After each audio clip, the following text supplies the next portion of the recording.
ये बताओ तुम कौन हो? मेरा नाम चंदा है। वो मनहूस देव मुझे कई साल पहले उठा लाया था। तब से मैं यहाँ कैद हूँ। इमरान ने उसके बाल खोल कर उसे नीचे उतारा। उसने पर पूछा, तुम कौन हो और यहाँ क्यों और कैसे आए हो? इमरान ने पूरी बात बताई। वो किस तरह समर के पुल की तलाश में आया है और अगर पुल ना मिला तो बच्चा उसकी माँ को नुकसान पहुँचा सकता है। चंद ने कहा, समझदार का पुल सबसे पहले मैं आने उगाया था। अगर तुम मुझे यहाँ से निकाल कर ले जाओ तो मैं तुमसे समझ उगा कर दूंगी। फिर सारे परिंदे तुम्हारे पास आया करेंगे। उसने बताया कि काला देव के अस्तबल में 30 घोड़े भी हैं। इमरान आधा एस्टेबल गया और उसने 2 घोड़े खोल लिए। दोनों उन पर सवार हो गए। चंदा को मालूम था कि बाग में एक पत्थर को दबाने से बाग का दरवाज़ा खुल जाता है। इस तरह दोनों दरवाज़ा खोलकर घोड़ों पर सवार वहाँ से निकल भागे।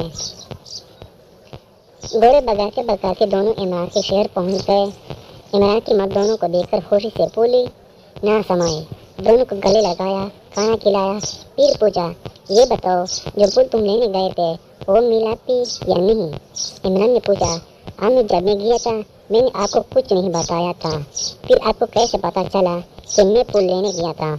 अम्मी ने बताया, बच्चा के सिपाही रोज आते हैं और पूछते हैं कि इमरान पुल लेकर आया है कि नहीं। इतने में बच्चा के सिपाही आ गए और पूछा, तुम पुल लाए या नहीं? इससे पहले कि वो जवाब में कुछ कहता, चंदा ने कहा, हारे आया है। थोड़ी देर में खुद बच्चा के पास पुल लेकर गिर जाएगा। बच्चा के सिपाही चले गए तो चंदा ने चाकू लेकर अपनी उंगली में चीर लगाया। खून के 2 कतरे निकले और निकालकर पुल बन गए। चंदा ने कहा, देव को मालूम था कि मैं इस तरह समुद्र के पुल बना सकती हूँ, इसलिए वो मुझे कैद रखता था। अब ये पुल बच्चा के पास ले जाओ। जब वो पुल लेकर बच्चा के पास पहुँचा तो परिंदे उदास थे। उन्होंने किस्तिहाना बंद कर दिया था। पुल देखते ही परिंदे में जैसे जान पड़ गई। वो फिर से बोलने लगे। बच्चा खुश हो गया, लेकिन चालाक दुकानदार ये देखकर जल गया कि इमरान फिर कामयाब हो गया। इसने बच्चा से कहा, बच्चा सलामत, ये पुल तो मर जाएगा क्योंकि पौधों में लगे हुए नहीं है। इमरान से कहिए तो उस समय का पौधा लेकर आए जिसमें पुल लगे हों। बच्चा ने कहा, ये ठीक कह रहा है, तुम काले दियो के बाग में फिर जाओ और वहाँ सुनकर फूलों वाला पौधा उखाड़ लाओ। अब इमरान ने सोच लिया था कि बच्चा और दुकानदार दोनों को शरारतों का मजा चुकाएगा। उसने कहा, हुजूर, ये फूल काले दियो के बाग में नहीं लगते। ये तो एक ऐसे शहर में होते हैं जो बिल्कुल हमारे शहर की तरह है। बाकी इसका नाम भी वही है जो हमारे शहर का नाम है। जो लोग मर जाते हैं वो इस शहर में रहते हैं। इन सब लोगों के बच्चा आपके वालिद हैं। जब इनका इंतकाल हुआ तब बहुत अर्स हो गया। जब मैंने पुल लेने उस शहर पहुंचा और आपका नाम लेकर बताया कि उन्होंने पुल मंगवाए हैं तो आपके वालिद बहुत रोए और कहने लगे कि मेरा बेटा को खुद मुझसे मिलने क्यों नहीं आता। अगर मैं तुम्हें उसका पौधा दे दूंगा तो वो मुझसे मिलने कभी नहीं आएगा। अभी पुल ले जाओ, जब वो खुद आएगा तो मैं उसे ढेर सारी दौलत दे दूंगा। इसके बाद वो चालाक दुकानदार की तरफ मारा और कहा, और जनाब आपके वालिद भी वहाँ थे। उन्होंने आपके लिए वहाँ बहुत से सोने के सिक्के जमा किए हुए हैं। चालाक दुकानदार समझ गया कि इमरान इनको फांसने के लिए बातें बना रहा है, लेकिन बेवकूफ़ बच्चा ने हुक्म दिया, फौरन तैयारी कीजिए, हम अभी वहाँ चलेंगे। इमरान ने कहा, चलिए मैं आपको ले चलता हूँ। वो उनको लेकर दरिया के किनारे पहुँच गया। दरिया पर पहुँच कर इमरान ने कहा, इस शहर का रास्ता इस दरिया की तह में है, आप दरिया में छलांग लगा दीजिए। दरिया की तह में पहुँचकर आपको वहाँ खड़े हुए हैं और 100 तक गिनेगा। 100 तक गिनने के बाद दरिया की तह में एक दरवाज़ा खुलेगा और आप इस शहर में दाखिल हो जाएंगे।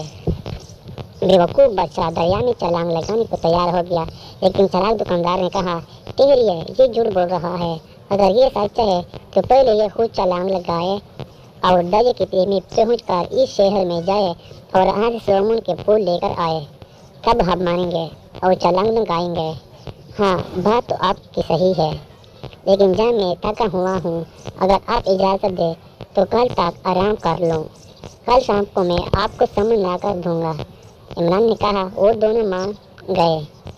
सब वापस आए। इमरान घर गया। चंद ने उंगली काट कर खून की बूंदें टपकाई तो वो समन के पुल बन गए। इमरान ने सोने की वो सिक्के भी पुल के साथ ले लिए जो वो दे के मकान से अपने साथ लाया था और दरिया पर पहुंच गया। कुश्ती के जरिए उसने दरिया पार किया और दूसरे किनारे पर एक टीले में सब चीज़ें एक दरख्त में छुपा दे। ये काम करके वो वापस घर आ गया। अगले दिन शाम को सब लोग दरिया के किनारे जमा हो गए। इमरान ने उन्हें किनारे पर इंतज़ार करने को कहा और खुद दरिया में छलांग लगा दी। रात का अंधेरा पिल रहा था, इसलिए जब वो दूसरे किनारे पर पहुंचकर चप्पे से बाहर निकला और दरख्त पर चढ़ा तो कोई उसे देख ना सका। वहाँ से इसने तीला लिया और दरिया तीर कर पार कर लिया। वापस किनारे पहुंचकर उसने बच्चा को पुल और चालाक दुकानदार को सोने के सिक्के देकर बोला, ये आपके वालिद साहब ने आपके लिए तोहफा भेजा है और कहा है कि ऐसे बहुत सारे सिक्के मेरे पास है, अगर वो खुद आए तो मैं उसे सब दे दूंगा। सोने के सिक्के देखकर दुकानदार की आंखें पट्टी रह गए और लालच से उसे अंधा कर दिया। उसने फौरन दरिया में छलांग लगा दी। बादशाह ने बोले, क्यों पीछे रहता है? वो बी को डपड़ा। वो भी कूद पड़ा। दरिया के किनारे खड़े लोगों ने बहुत देर इंतजार किया लेकिन दोनों वापस न आए। थोड़े दिनों के बाद दोनों की लाशें पानी में तैरती हुई मिली। इस तरह बच्चा को अपनी बेवकूफ़ी और दुकानदार को अपनी चालाकी की सज़ा मिल गई। इसके बाद इमरान की ज़िंदगी हंसी खुशी गुजरने लगी।